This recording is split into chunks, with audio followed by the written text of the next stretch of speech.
So we got a bit of an emergency welding job here. This is for well, in England, if you're watching it abroad, tree surgeons usually have a transit with kind of a well, a flatbed in the back with sides, so like a box back. And this is a extra bit of gate for the back, slots into two pins. Pins go up through, extends the back so you can load it more. Now, these are bent pretty badly there.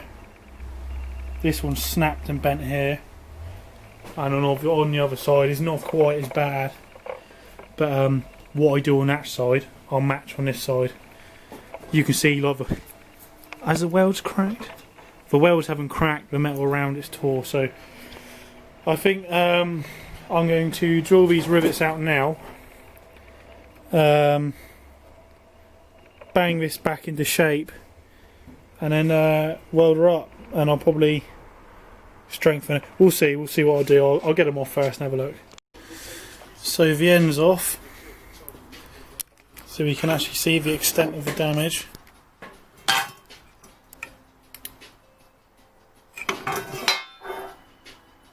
That's obviously going to be one straight bar across. Hasn't really affected this very much. I'm not going to use rivets again. Rivets are a bit, you know. I'm going to use some 13mm, M8 bolts. Drill these holes out to 9mm, gives me a bit of play. And then obviously when I redo this, I'll do the same. We might not be able to use this bit of section, so I'll see. We'll see what I have in stock. I have got some angle iron, but I don't think it's really suitable. It's not big enough, I don't think, but we'll have a look. See you in a moment. So to sort this bit out, put it against a white background. I mean, it's still out a little bit, but I got a bit of angle iron that fit. I'll have to look for some box. Just slot it in there and then clamp it down with vice, and I kind of got that about right. I'm going to have a look at some box section real quick and see if I can find some, because that means I can clamp a box section, hammer down on that something first. So as luck would have it, I got some box, kind of fits in there. It's a little bit too narrow, but better too narrow than too big. And what I'll do is I'll open a little bit up and knock it from the bottom up, and I'll smack it something serious, and then it'll go. The only thing I'm worried about is this, like that weld. I'm pretty sure might have to be up here. I might end up just cutting that off, flattening that, and then re-welding it maybe. We'll see.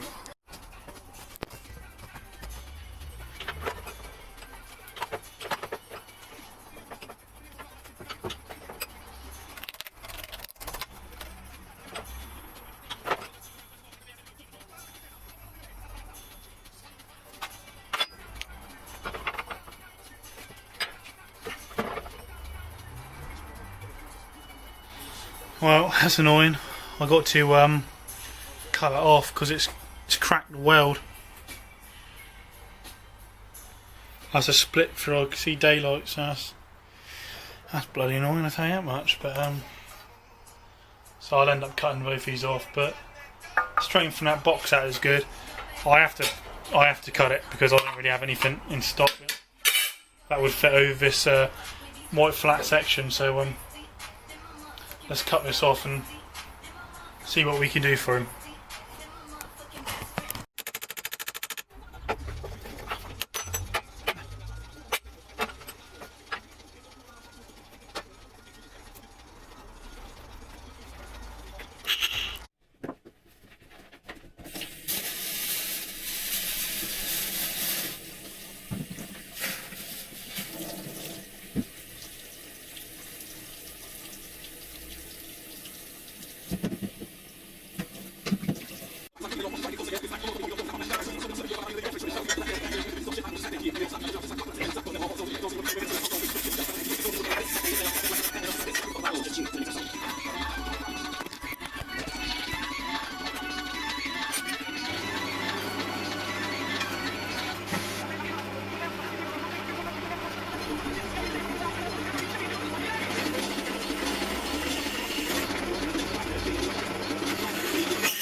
So this side's on. I've got good good penetration, alright coverage. So this side's done. They're like level, but they flare out a bit. I thought, well, flaring out ain't too bad. At least then I thought if you knock it out, you're kind of pulling, you know what I mean, but if you knock it in, what you're doing is you're smacking it, and you've got that holding it, you've got this holding it, you've got the bolts. Whereas if you smack it away, there's not much air, so you're more likely to twist it. So if I do them like a smidge out, if they are too long, I'll get a long bar, put it over, and then just crank it in, and then bend the pin. I think that'll do. The other side I haven't done. Can't really see it. I haven't done that side. I've just burnt her. Don't know where you can see. I've just singed, whatever you've scalded, burnt the top of my finger, and it kind of like really hurts. So I'm just gonna call it a day now, and you'll have to deal with that. I think. I mean, that will still clip together. So it's not the worst thing that's happened. All I got to do now is that's what I burnt my finger on that bolt. I sanded that bolt down so it fit over the weld. Burnt my finger. What an idiot. So I'll just do these nuts up, and then that'll be that.